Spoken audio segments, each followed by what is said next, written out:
Hello again, and welcome back to the Daily Bread Bible Study.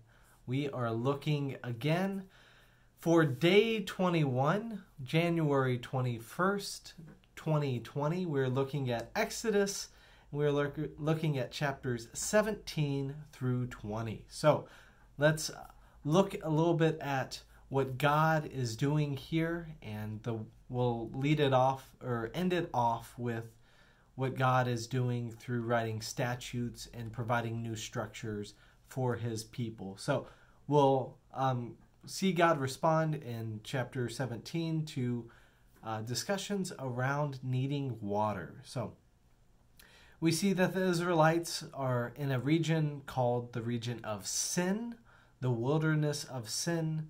It's just the name of the area. And so they run out of water.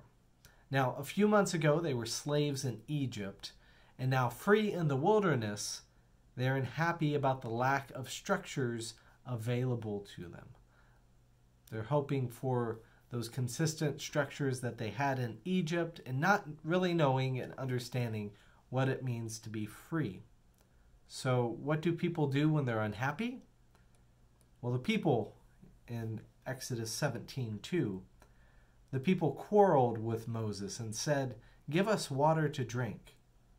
Moses said to them, "Why do you quarrel with me? Why do you test the Lord?" See, there's a little bit more, it just kind of encapsulates the sentiment, but the people direct their unhappiness at God towards Moses. And as I mentioned previously, the complaints were not just verbal complaints, but these are also physical complaints against Moses as well, with a threat of physical aggression. In the New Testament, and latter part of the Bible, this word is translated as abuse, describing what Jesus endured, Jesus the Messiah, the Christ there, that he endured during the events surrounding his crucifixion. When he was abused, he did not return abuse. When he suffered, he did not threaten. And that's from 1 Peter chapter 2, verse 23. We see that Moses is also concerned with getting abused. In Exodus 17:4, so Moses cried out to the Lord, "What shall I do with this people? They are almost ready to stone me." Moses is worried about being physically attacked. And you might be as well too. In our lives, we are going to encounter people who are overly aggressive towards us. And we might even feel physically threatened. And so what do we do in response to that? First, my encouragement is to get to safety. That some people, are just unsafe to be around. And make sure that you are able to be physically safe. And then second step is, if you're possible, to get feedback on where separate the feedback from the bitterness. This is more to do with leadership, being able to differentiate. It's very important to be able to take the feedback and to let go of any of the bitterness that is being held on to. So a perfect example is here in this story with Moses, is that the feedback that Moses receives is that we are thirsty. We are out of water. We need something to drink. But the bitterness that's connected with that comes across in these passive-aggressive comments about Egypt. Saying, well, we were better off in Egypt. Why did you bring us out of Egypt to kill us and our children and our livestock? Moses isn't seeking to kill them. That's what he brought them out to sustain their lives, to give them hope and freedom. But what they're feeling is just this bitterness towards Moses, that Moses brought them out into this wilderness and has no plan for them. And they feel lost and hurt. So Moses is trying his best to separate this feedback from this aggression and this bitterness. But he's kind of struggling with how to do that. So we move on a little bit and realize that this is only the first few months it says before the third new moon in Exodus 19:1, which is jumping a little bit ahead, but not too much. And the people are already becoming nostalgic for Egypt. They forget how oppressive the Pharaoh was, and they seek to choose structures that are familiar instead of structures that are kind of adaptive and changing and being developed there, but for their best interest. They want to stick with the structures that were for their detriment instead of being willing to, let structures and help develop structures that will be for their benefit. So it's a moment of suffering, but it is hopefully going to allow their to be able to have a future and be able to have more structure and know what to do and know what it is that God expects, how they can receive God's blessings in the future. So, but right now, all we see is this momentary suffering leading to their deeper resentment coming out in these passive-aggressive comments about Egypt. So that's not going to stand for God, and the Israelites are soon rebuked, and their elders then stand up with Moses as God works through him to provide water through the rock. Once he strikes the rock, the water comes gushing forth, and it says in Exodus 17:7, he called the place Massah, which means test, and he called the place Meribah, meaning quarrel, because the Israelites quarreled and tested the Lord, saying, "Is the Lord among us or not?" That was the big question.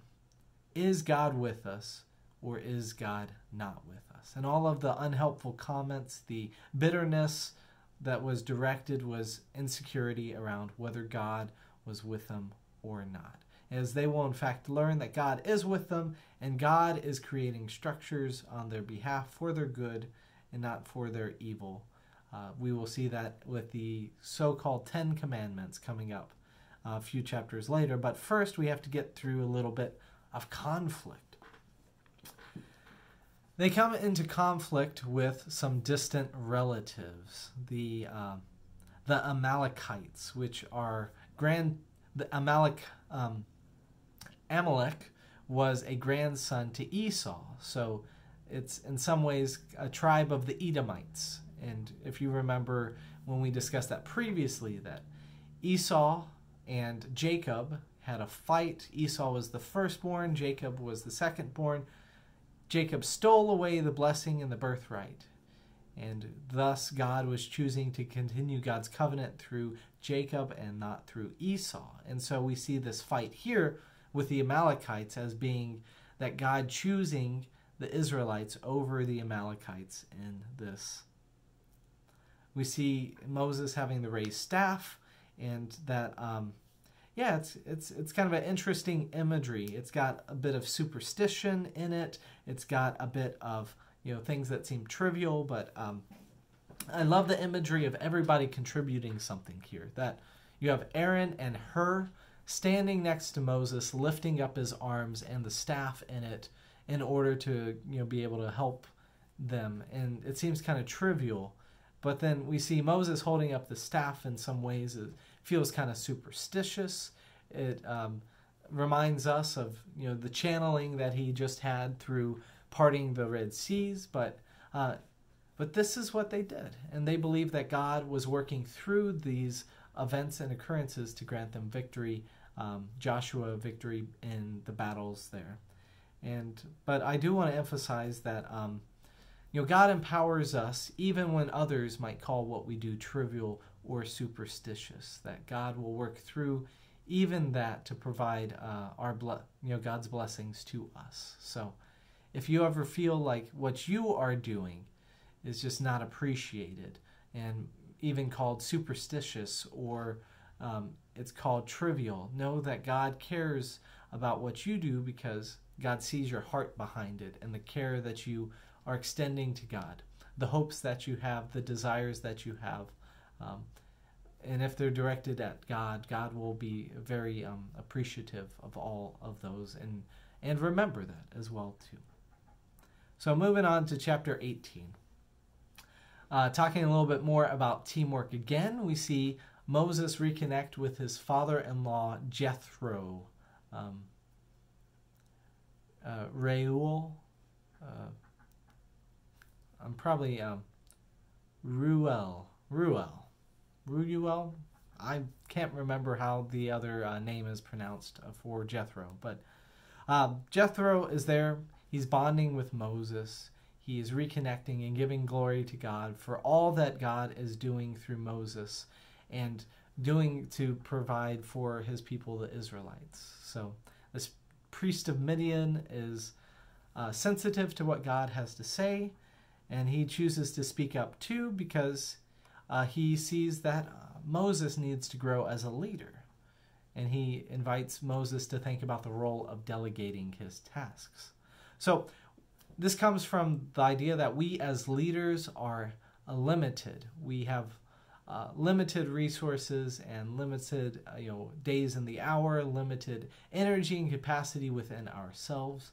And so we are not able to create these structures that are huge and large and need a whole bunch of people to be able to help and be able to create those things to come. So we can choose to do anything and make anything a priority, but we can't choose everything. And so we need to come up with creative partnerships to be able to do what we try to do more. To for us in ministry, we're big on being able to create partnerships to do things together that we are not able to do individually. That's one of the reasons I'm doing this Daily Bread Bible study, is to try and help people connect who might not be able to have a group or community to connect with on an individual basis. And so through reaching out to one another and connecting with through watching this, you're connecting with me. Through being able to reach out and maybe watch it with a group of people, you're able to connect with them. Through being able to I have a group that I've set up with this Daily Bread Bible Study, which is a messaging group which allows people to be able to talk and communicate, and through that you can mobilize and be able to connect with other individuals. It's however you want to use it.